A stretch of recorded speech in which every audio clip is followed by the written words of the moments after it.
My name is Suri. I'm in my senior year, and accidentally, for a week, I became the star of the local papers. It all started 2 years ago, with an unforeseen conference in London that my mom and dad were supposed to attend. She left me home alone, but no one worried about it. For one thing, my grandmother was a block away, and for another, I was often left alone and felt at ease. So, I spent the evening in a cafe with friends, very tired. And as soon as I got home, I took a shower and went to bed.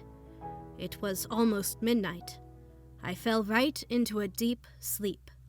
At night, I woke up thirsty. I got out of bed and decided to go down to the kitchen for some juice, when suddenly, I heard a rustling behind the door. I heard it somewhere behind the door, but it was very strange. I tried to calm myself down. Maybe it's Corny, my cat. Sometimes he stays up at night and creeps around the house. Or maybe a bat had flown in through a half-open window somewhere, which also happens. I reached my hand out to open the door, but the rustling sounded again, and I thought I heard footsteps. There was a key sticking out of the door. I slowly squatted down and tried to pull it out. It seemed like an eternity had passed, and when I had the key in the palm of my hand, I looked through the keyhole. Before I continue, don't forget to like this video and subscribe to my channel, and make sure you have clicked on the bell. Then, you'll know when there's a new video coming out on the channel. I felt sick. I saw a man wearing a mask, standing in the hallway looking around. My heart pounded so loudly that I thought the whole house could hear it. I swallowed slowly. I had to put the key back in the keyhole and lock the door from the inside. And if the thief headed for my room, I'd have time to get out the window. With trembling hands, I put the key back in the keyhole and turned it. My hands and neck were sweating. I licked my chapped lips and listened to every noise. The thief moved to the left. Into my parents' bedroom, the footsteps fell silent. What should I do? I had to call the police. And the phone. It's downstairs. My legs buckled. I have to go downstairs now. While the thief is in my parents' room, trying not to breathe, I carefully turned the key and opened the door even more slowly. I looked around. No one was in the hallway. Whew. I tiptoed quickly down the hall and down the stairs. There's the phone. In the kitchen. I dialed 911 and whispered softly, "Help me! There's a thief in the house, help me!" Just as I said that, I heard footsteps. Oh no, he's coming down. Where can I hide? I crawled under the table. My teeth were chattering with fear. I could hear footsteps coming closer. Here he comes down the stairs. The last step, going to the kitchen. Near the door. Here he is. I tried not to breathe. I saw his shoes, which step by step approached the table under which I was hiding. And suddenly, I heard a crack. A loud crack. The front door had been kicked in. The lights went on everywhere and 2 policemen ran into the kitchen and immediately tied up the thief. A third policewoman pulled me from under the table and cradled me in her arms. I was shaking like a leaf, and the thief was looking at me. Those eyes. I could not forget the terrible gleam of those eyes. He was arrested, but by some strange coincidence he got off with only 1 year in prison. I followed the news closely, so I knew for sure. I wasn't worrying about it. My parents had installed a new security system in the house, so I didn't feel anxious. 2 years went by. I went to the supermarket nearby to buy yogurt. I was chatting with a friend and was not really looking around. I walked up to the dairy products rack and saw a man who was shoveling juice from the next rack into his bag. I froze.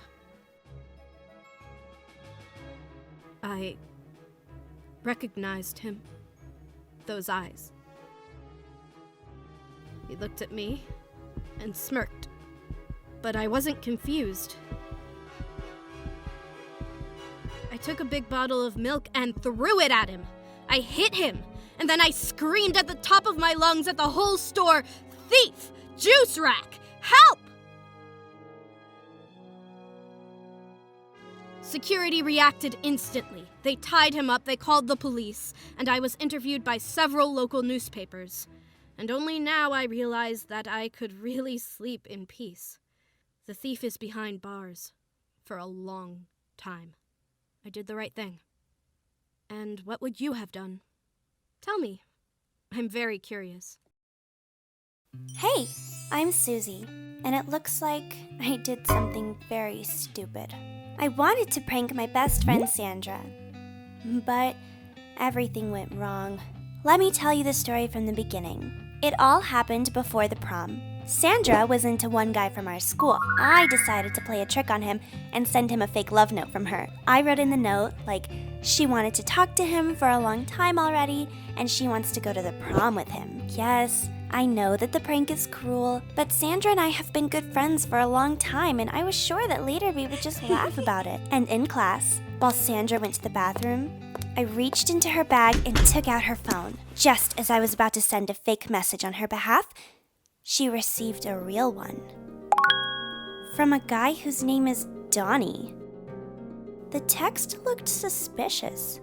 I opened the message, and it just didn't look right to me. Have you learned your homework? Will you show me? I'll pick you up at 6. Will you be a good girl today? By chance, I looked up and saw that the teacher was scribbling something quickly on the phone. Mr. Stone, our teacher, just recently came to our school. A young, attractive guy. His toned body quickly became #1 topic for discussion during breaks. And now, Mr. Stone was typing something on the phone, biting his lip with zeal. And one guess came to my mind. A terrible guess. I started scrolling through messages from this Donnie. There were a lot of them on Sandra's phone. At first, innocent, and then more and more explicit. When I heard that the door to the classroom was opening, I hid the phone. Sandra sat down at her desk and smiled at me. My mind was racing with terrible guesses. If Sandra was dating someone, she would definitely tell me. But through texts, it was obvious that they had known each other for more than a day. Why is she keeping this secret from me? Who is this Donnie? I don't know any Donnie. Something is just not right here. And I decided to find out everything. Classes ended, and Sandra and I went home. I asked her to hang out tonight, but she refused. Although her excuses were ridiculous. So I understood that she is hiding a date with this Donnie. Well, I'll be there too. By 6 p.m., I hid near Sandra's house. This is a residential area, very quiet. So I heard the roar of the brakes immediately. A sporty bright car parked around the corner.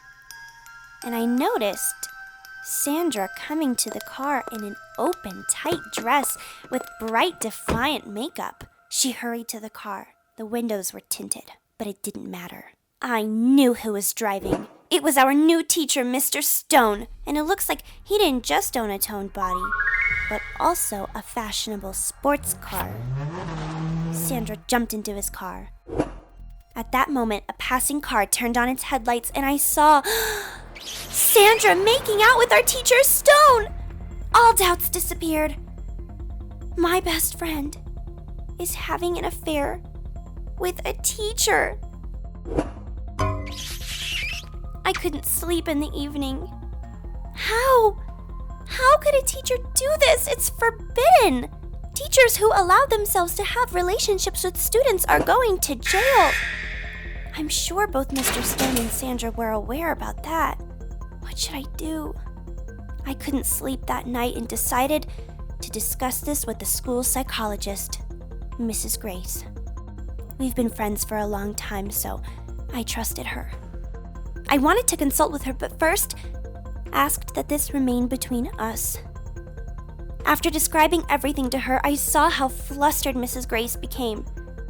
She apologized, but said that she was obliged to share this information with the school administration, and I, as its source, will remain a mystery to everyone, and that I don't have to worry about it. But I did worry. For Sandra, further events developed very quickly. The next day, Mr. Stone was suspended from class. The school didn't want publicity, so they said that the teacher had just gone on vacation. Sandra didn't attend classes. She didn't respond to my messages, my calls.